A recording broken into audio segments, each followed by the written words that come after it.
2018년 7급 물리학개론 국가직 문제 해설하고 있습니다. 지금 파트 4로 16번부터 20번까지 문제 풀면서 마무리하도록 하겠습니다.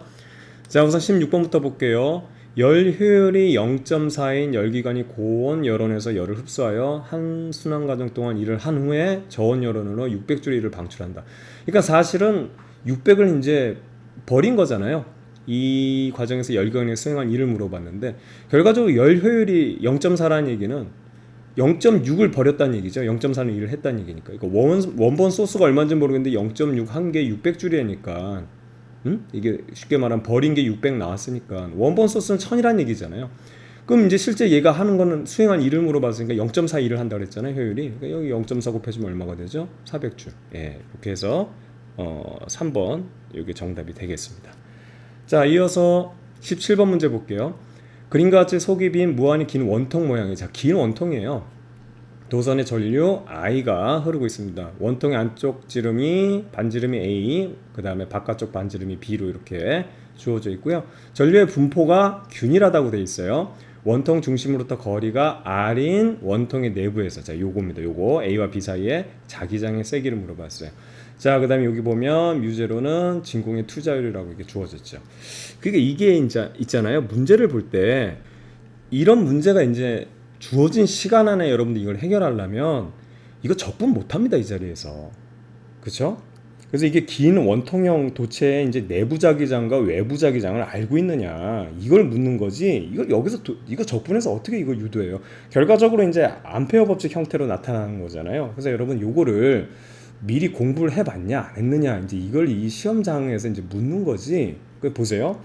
여기 기준을 예를 들어서 지금 여기는 이제 A와 B로 나와 있는데 여기 R로 봤을 때 요 내부 있잖아요. 내부. 응? 내부를 보게 되면 내부 자기장은 이렇게 R 요 반지름에 비례하고요. 그 다음에 외부로 가면 이렇게 떨어져요. 이렇게. 여러분 이거 다 적분해봐서 계산해봐서 알잖아요. 그래서 요 내부에서 요 자기장의 형태는 요 내부에서 자기장 형태는 B는 여러분들 2파이 그 다음에 뮤 제로에다가 이 전류에 비례하죠. 그렇죠? 그 다음에 R 제곱에 반비례하고 요게 R이 들어가요. 이게 포인트예요. 포인트 요거. 그 다음에 요 외부를 한번 볼까요? 요 외부는 여러분 이거 사실 중학교 때부터 배웠던 내용입니다. 이건 뭐 저기 그 투자율 이런 거 몰라도 이런 거는 뭐 상수 처리하면 되는 거니까 I에 비례하고 그 다음에 어떻게 된다? 여기 R에 반비례해요. 요게 중요한 거예요. 요게. 그러니까 기본적으로 이제 이 전류의 크기하고 비례하는 거는 동일한데 우리는 중학교 때 요것만 배웠거든. 이 지금 뭐 비호 사바르 법칙 이런 거 못하니까 적분 못하니까 중고등학교 때 그래가지고 이 내부는 안 하고 외부만 해가지고 요게 자기장이 어떻게 그렇죠 멀어질수록 쉽게 말하면 요 외부에서는 전류에는 비례하고 그다음 멀어질수록 이렇게 이 거리에 반비례한다. 이게 다였거든요. 근데 요 내부 상황에서는 거리에 비례한다는 겁니다. 그 요걸 아느냐 모르냐지 이거 언제 계산하고 있어요. 그럼 잘 보세요.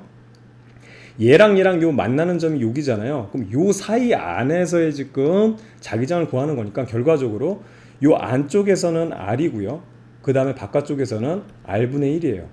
그럼 얘네들의 차이를 계산해보면 어떻게 되냐면 R분의 R제곱 빼기 1의 형태가 나와야 돼요.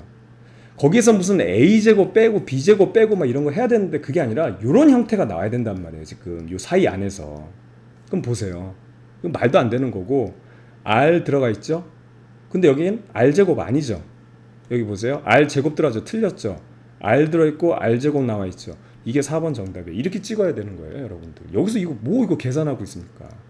설마 여기 지금 출제자도 뭐 이거 계산해서 뭐 이거 하나 바꿔주고 이거는 아니잖아요. 그러니까 이 자체를 이 내용 내부가 그다음 내부의 자기장 그다음에 외부의 자기장의 형태가 어떻게 되는지 이걸 알고 있느냐를 묻는 그런 문제가 되겠습니다. 그래서 깔끔하게 이렇게 해서 빨리 계산하고 넘어가야지 이거 복잡하게 잡고 있으면 안 되는 거죠. 아시겠죠? 그래서 이렇게 한번 해결해 보겠고요. 자, 다음에 18번 문제 넘어가 보겠습니다. 자, 그림같이 청력일처가 V는 20으로 아예 주어져 있고요. 속력으로 첫 번째 언덕에 올라서는 외부의 동력 없이 하강할 때 B 지점에서 속력을 물어봤어요. 이 지점에서 속력 물어봤어요. 단 열차 밖에 레일에 마찰 없고요. 그 다음에 H가 50으로 주어져 있고 중력 가속도 10으로 주어져 있습니다. 그럼 우선은 여기선 다 주어져 있는 거잖아요.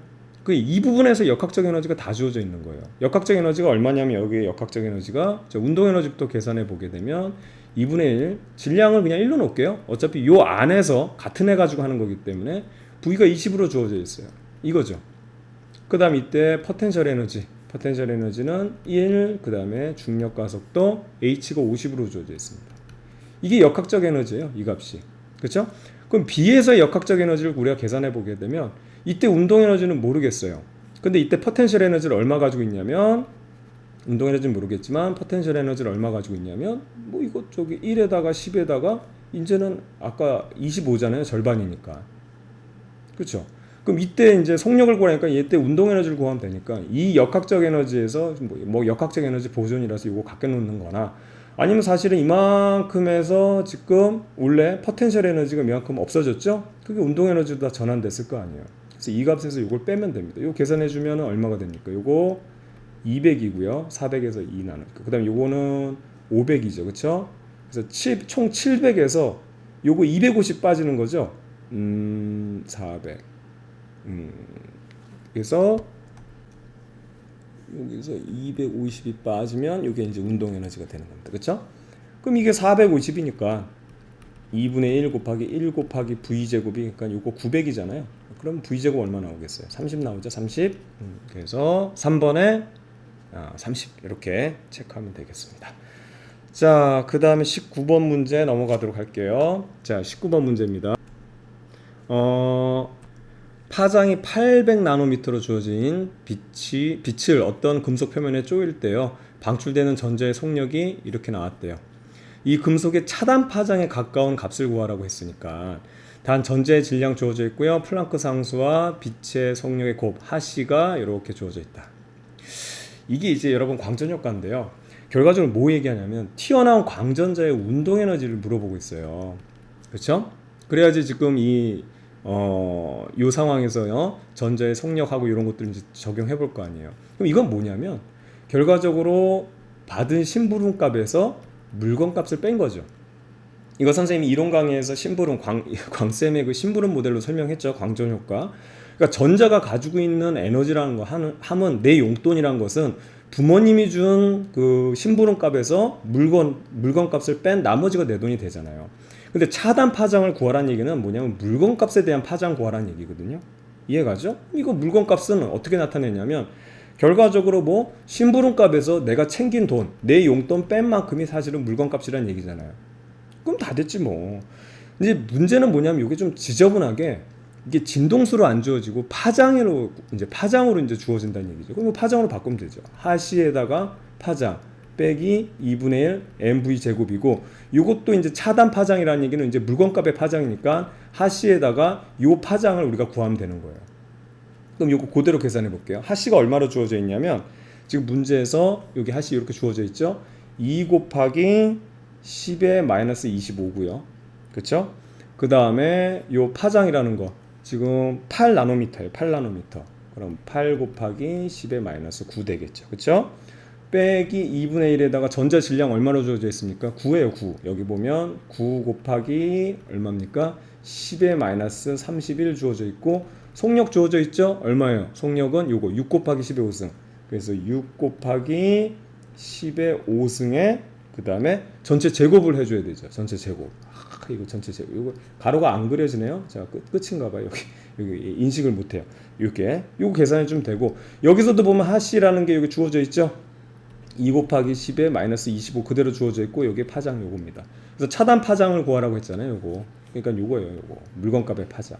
그래서 요거 계산해 주면 이게 아마 계산하면 얼마가 나오냐면 약 한 2.270 나노미터 요게 나올 거예요. 요게. 그래서 요거 계산해 주면 되는 문제.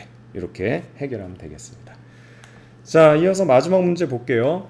폭 A가 0.3mm인 단인 슬릿에 파장이 600나노미터인 빛이 입사해서 1m 떨어진 스크린에 회절 무늬를 만들었다고 되어 있어요. 자, 스크린 중앙에 밝은 무늬 중심에서 첫 번째 어두운 무늬 중심까지 거리를 물어봤는데, 여러분 이거 기본적으로 이것도 중학교 때 배웠던 건데, 파동의 회절에 대한 그 뭐 슬릿 간섭 뭐 이런 그 공식 이거 외우는데, 이거 바로 우리가 유도할 수 있다니까요. 기본적으로 어떻게 되냐면 회절이라는 것이 자, 이것부터 한번 해볼게요. 파동이 있을 때 이렇게 나가는 파동이 자 이렇게 휘어 돌아가는 이렇게 휘어 돌아가는 이런 거를 우리가 회절이라고 그러잖아요. 그래서 회절과 이것부터 정확히 좀 짚고 넘어갑시다.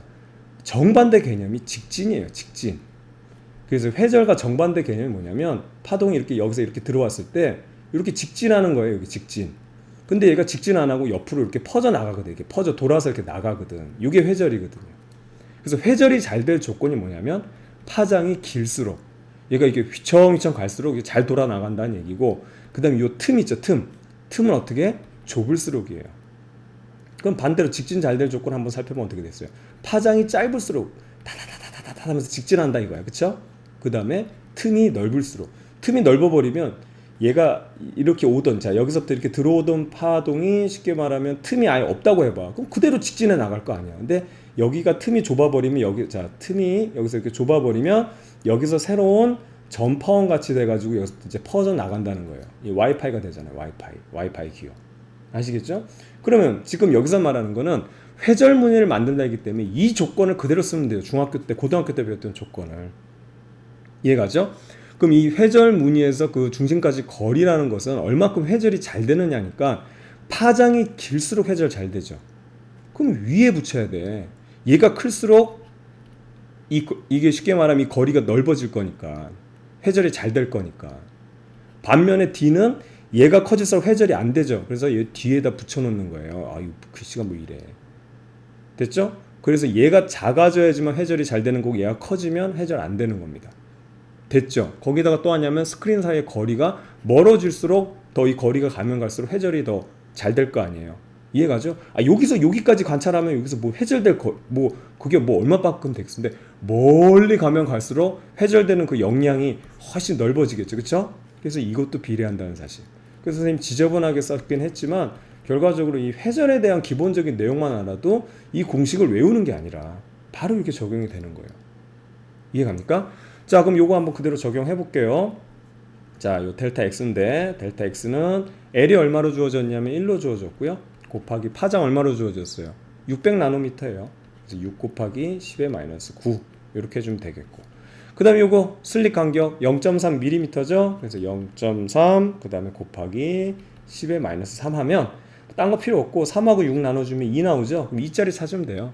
2번이겠네. 2번 정답. 그렇죠? 그래서 2번 2나노미터 밀리미터 이렇게 계산하면 되겠습니다. 자, 여기까지 해서 우리 2018년 9까지 물리학 개론 7급 문제 풀어봤는데요.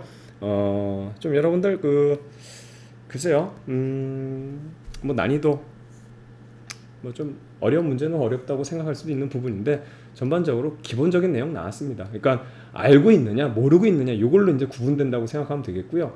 무조건 그 공식 외워가지고 하면은 기억이 안 나거나 그러면은 당황을 하거든요. 근데 이제 물리를 제대로 공부해서 이런 문제는 사실은 뭐 이렇게 적용하면 되겠다라든가 이런 생각을 떠올리게 되면 공식을 전혀 몰라도 보세요. 그냥 여기서 이렇게 되고 저렇게 되고 해서 공식을 유도할 수도 있는 부분이고, 특히 이건 객관식 시험이란 말이죠. 이게 중요한 거예요. 정확한 값을 우리가 찾아내는 게 아니에요. 예, 서술형이라면 이걸 하나하나 토시 하나 안 틀리게 값을 구해야 되지만, 지금 마지막 문제도 보면 알겠지만 이거 숫자만 딱 나눠도 2라는 거 나오죠. 이런 식으로 찍고 넘어가는 거죠. 그러니까 기본 개념만 정확히 파악하고 있으면 여러분들 문제 이렇게 어렵지 않게 잘 해결할 수 있을 겁니다.